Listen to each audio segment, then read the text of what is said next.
Hey, welcome to this week's Mortgage Minute with Mitch. So I want to take a quick moment to thank all you veterans out there, all you amazing veterans. Thank you for your service.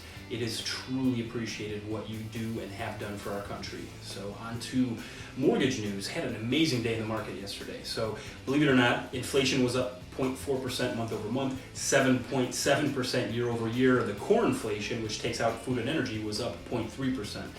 Doesn't sound great, but all three of those numbers actually beat expectations. So while it wasn't great news, it wasn't as bad as expected. So as I've said before, the market moves on speculation. A lot of people kind of hedge their bets on what they expect to happen. So when things come back and it's not what we expect, so these numbers were not as bad as we expected, actually move the market in a good direction. So across the board, I mean, stock market did great, but as you can see, the mortgage market did extremely well. If you zoom out here the last 6 months, I mean, it's by far the best day we've had. A lot of green yesterday, and with the bond market being closed, we can kind of ride that momentum into the weekend. So now the other Fed's mandate, in addition to controlling inflation, is maximizing employment. And a thing to be mindful of, initial claims and continuing claims, both were up, and they've both been steadily going up the last few weeks here. So again, the Fed's mandate is to control inflation while maximizing employment. So that balancing act still has some work to do, but hopefully, if the inflation numbers continue to cool,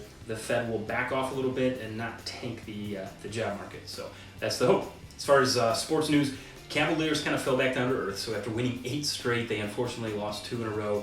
They do head out to Golden State to take on the old nemesis Warriors tonight. It's a late one again, but then they'll be back home from their West Coast road trip on Sunday to host the Timberwolves. The Buckeyes last week had a much closer game than I think a lot of people thought against Northwestern. So they're hosting the Hoosiers of Indiana on Saturday at noon.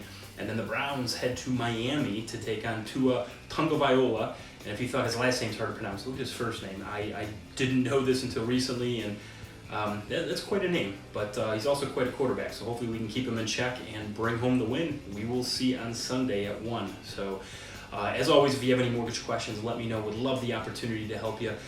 Weather's not that great if you look outside, and this weekend, November's finally making its presence known. So as far as the forecast goes, we got a lot of 30s and 40s, or highs in the 30s and 40s, and probably some flurries here and there. So old man winter's knocking. Whatever you do, have a great weekend. Thanks for watching, and we'll see you next week.